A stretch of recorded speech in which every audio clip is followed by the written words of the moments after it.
उत्तराखंड जिसे अब तक देवभूमि, चार धाम और प्राकृतिक खूबसूरती के लिए जाना जाता था, अब वही उत्तराखंड अपनी नई पहचान भी बना रहा है। टैलेंट की धरती, पहाड़ों की वादियां अब सिर्फ पर्यटकों को ही नहीं बल्कि फिल्म मेकर्स और म्यूजिक इंडस्ट्री को भी अपनी ओर आकर्षित कर रही हैं। और इसी बदलती तस्वीर की एक नई मिसाल है अभिनव चौहान। अपने नए म्यूजिक वीडियो पहली दफा के जरिए अभिनव सिर्फ एक गाना लेकर नहीं आए, बल्कि उन्होंने एक बार फिर साबित किया कि उत्तराखंड का युवा हुनर जो है अब राष्ट्रीय स्तर पर अपनी पहचान बना रहा है। आखिर अभिनव चौहान है कौन, क्यों उनकी इतनी चर्चा हो रही है और कैसे उत्तराखंड की खूबसूरत लोकेशन भविष्य में फिल्म इंडस्ट्री का नया डेस्टिनेशन बन सकती है, हम आपको बताते हैं। अभिनव चौहान उत्तराखंड के उन युवा कलाकारों में शामिल है जिन्होंने अपनी मेहनत और प्रतिभा के दम पर अलग पहचान बनाई है। अभिनय के साथ साथ गायकी में भी उन्होंने अपनी छाप छोड़ी है। उनकी पहली फीचर फिल्म मेरे गांव की बात को जौनसार बावर की संस्कृति को बड़े पर्दे पर लाने वाली अहम फिल्म माना गया और इस फिल्म में अभिनव ने मुख्य भूमिका निभाई और टाइटल सॉन्ग भी अपनी आवाज में गाया।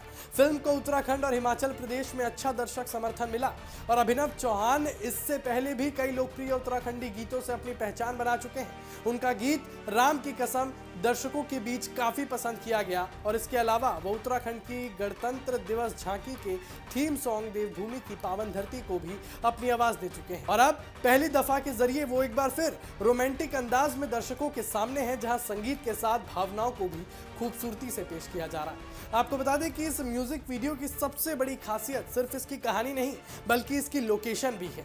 उत्तराखंड की हरियाली, पहाड़, घुमावदार सड़कें, खुले मैदान और प्राकृतिक दृश्य इस वीडियो को एक अलग पहचान देते हैं।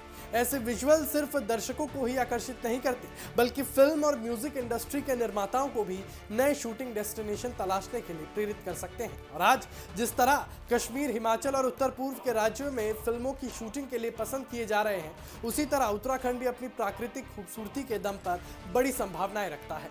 विशेषज्ञ भी मानते हैं कि जब किसी राज्य की खूबसूरती फिल्मों और म्यूजिक वीडियो के जरिए देश दुनिया तक पहुंचती है तो उसका सीधा असर पर्यटन पर भी पड़ता है। जहां शूटिंग होती है वहां पर्यटकों की आवाजाही बढ़ती है और स्थानीय लोगों को रोजगार मिलता है। होटल, ट्रांसपोर्ट, कैटरिंग और छोटे कारोबार को भी फायदा होता है। यानी एक म्यूजिक वीडियो सिर्फ मनोरंजन नहीं करता बल्कि स्थानीय अर्थव्यवस्था और पर्यटन को भी नई रफ्तार दे सकता है। आपको बता दें कि उत्तराखंड सरकार भी लंबे समय से राज्य को फिल्म शूटिंग के लिए आकर्षक गंतव्य बनाने की दिशा में प्रयास कर रही है। ऐसे में अभिनव चौहान जैसे स्थानीय कलाकारों की सफलता ये संदेश दी जाती है कि अगर स्थानीय प्रतिभाओं को मंच मिले और राज्य की खूबसूरती को बड़े पर्दे पर जगह मिले तो उत्तराखंड सिर्फ पर्यटन ही नहीं बल्कि फिल्म और म्यूजिक इंडस्ट्री का भी मजबूत केंद्र बन सकता है। तो कुल मिलाकर पहली दफा सिर्फ एक म्यूजिक वीडियो नहीं बल्कि उत्तराखंड की नई पहचान का प्रतीक भी बनकर सामने आता है।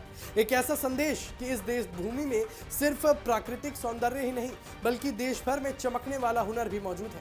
अब देखने वाली बात होगी कि क्या आने वाले समय में उत्तराखंड की वादियां और यहाँ का स्थानीय टैलेंट बॉलीवुड और म्यूजिक इंडस्ट्री की पहली पसंद बन पाते हैं, क्योंकि जब टैलेंट और खूबसूरती साथ आते हैं ना तो नई कहानियां भी जन्म लेती हैं।